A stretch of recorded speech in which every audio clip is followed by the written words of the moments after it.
Di balik ribuan gol, rekor demi rekor, dan puluhan trofi yang mengangkat nama Lionel Messi ke puncak sepak bola dunia, tersembunyi satu konflik yang jarang disorot. Bagaimana seorang bocah mungil dengan tubuh rapuh, terancam oleh penyakit kekurangan hormon pertumbuhan, bisa menembus kerasnya dunia sepak bola modern yang menuntut kekuatan fisik dan mental tak tertandingi. Publik sering terbuai oleh keajaiban kakinya, tetapi sedikit yang bertanya, apa yang sesungguhnya membuat Messi bertahan, berkembang, bahkan melampaui batas hingga menjadi legenda? Untuk menjawab itu, kita harus kembali ke Rosario, Argentina, ke masa kecil yang penuh rindu dan perjuangan, tempat kisah dalam bab 1, asal-usul dan kebangkitan awal dimulai. Bab 1, asal-usul dan kebangkitan awal. Rosario, Argentina adalah kota tempat Lionel Andres Messi menghirup udara pertamanya. Lahir pada 24 Juni 1987, ia adalah anak ketiga dari 4 bersaudara. Sejak kecil, sepak bola bukan sekadar permainan baginya, melainkan bagian dari darah dan napas keluarganya. Messi bermain di lapangan rumput-rumput kecil bersama saudara serta teman-temannya. Di bawah sinar matahari, tanah berbatu, dengan sepatu butut, tanpa sorak-sorai stadion. Saat umurnya memasuki belasan, masalah kesehatan muncul. Kekurangan hormon pertumbuhan atau growth hormone deficiency. Biaya pengobatan tinggi membuat keluarganya berpikir keras mencari solusi. Barcelona dengan akademinya La Masia melihat bakat luar biasa itu. Mereka menawarkan membantu pengobatan, asalkan Messi dan keluarganya pindah ke Spanyol. Dalam usia 13 tahun, Lionel pergi ke Barcelona membawa harapan yang dibungkus rindu.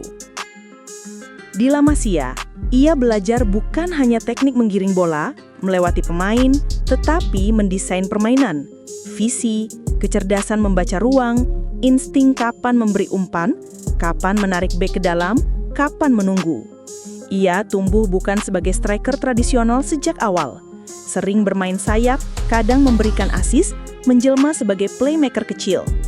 Statistik golnya memang mulai muncul, tapi orang yang memperhatikannya terpesona betapa sering ia berada di balik layar, memulai serangan, memberi umpan, mencuri bola, membuat ruang untuk rekan dan membuat permainan. Messi membuat debut resmi untuk Barcelona di La Liga ketika usianya masih sangat muda, sekitar 17 tahun. Ia mencetak gol pertamanya tak lama kemudian. Namun, awal-awal bukanlah tentang keajaiban instan. Ia harus terbiasa kecepatan permainan tinggi, tekanan, tuntutan performa tiap pekan.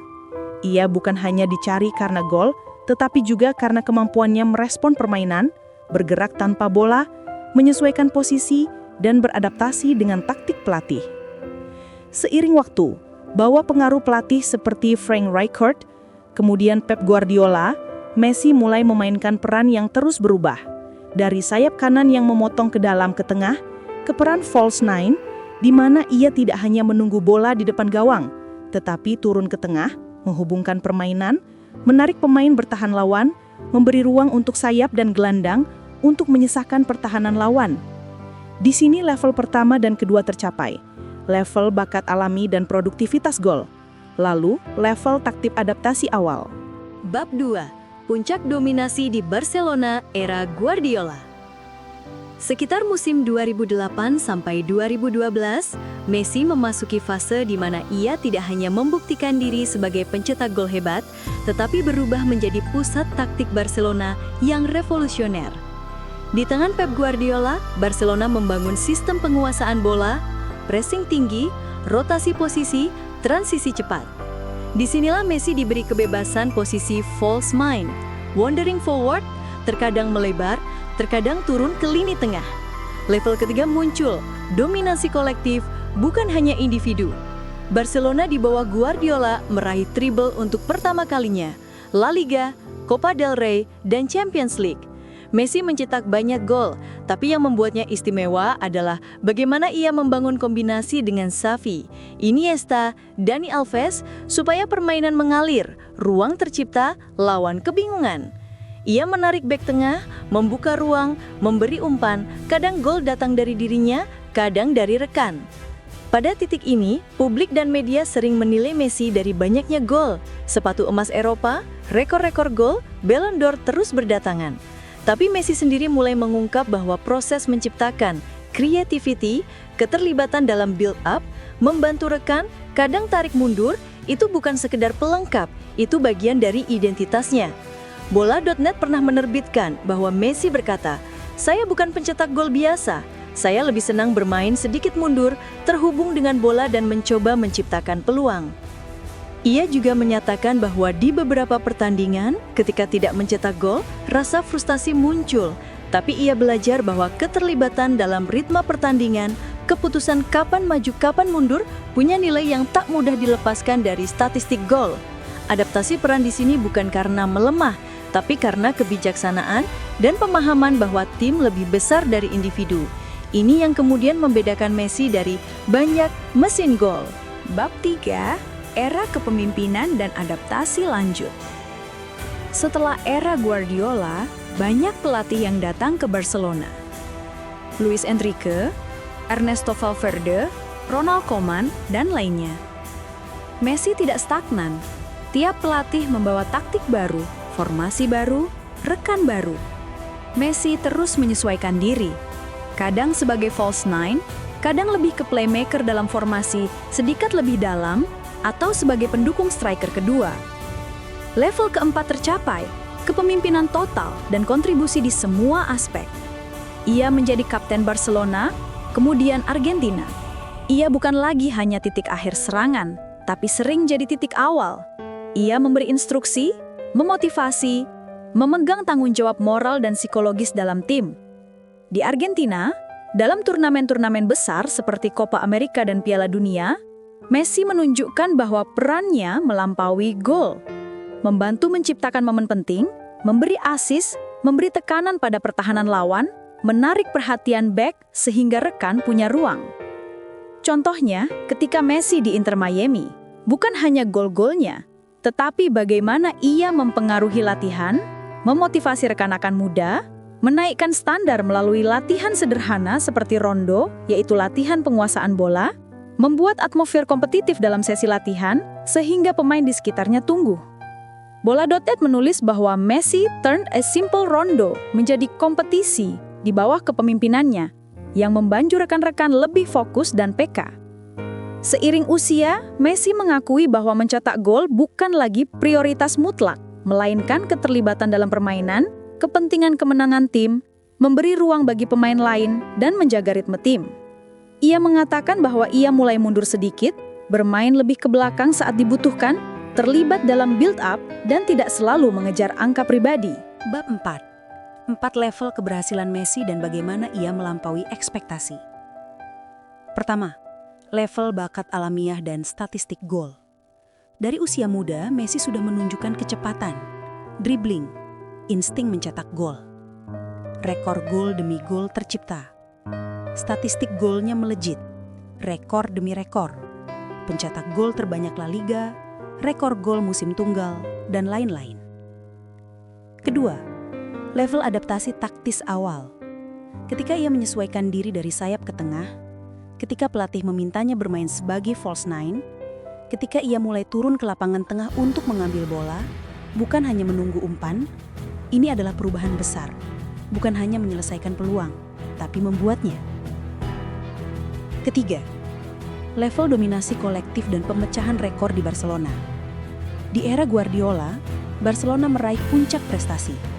Treble, dominasi La Liga, penguasaan bola, pengaruh taktik di seluruh Eropa. Messi sebagai pusat taktik, tapi dalam sinergi dengan rekan-rekan seperti Xavi, Iniesta, Alves, ia membantu rekan, memberi assist, gerakan tanpa bola, menarik lawan, semua bagian dari kemenangan. Keempat, level kepemimpinan dan kontribusi multidimensional. Seiring usia, Messi tidak hanya masih produktif tapi berubah cara kontribusinya. Ia memikul peran sebagai kapten, sebagai panutan, sebagai pemain yang mampu mempengaruhi pertandingan tanpa selalu mencetak gol.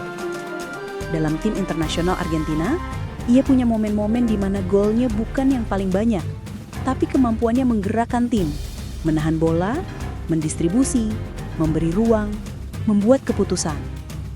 Di Inter Miami, gaya latihannya, interaksinya, pengaruhnya terhadap performa rekan, bahkan ketika tak mencetak banyak gol, terlihat jelas. Publik sering melihat angka, gol, assist, trofi, sebagai tolok ukur tunggal. Tapi Messi membuktikan bahwa prestasi tertinggi juga melibatkan fleksibilitas peran. Kesediaan bergerak ke belakang, membantu tim ketika posisi berubah, mengorbankan ego agar tim menang. Saat peran false nine misalnya, terkadang ia jauh dari kotak penalti.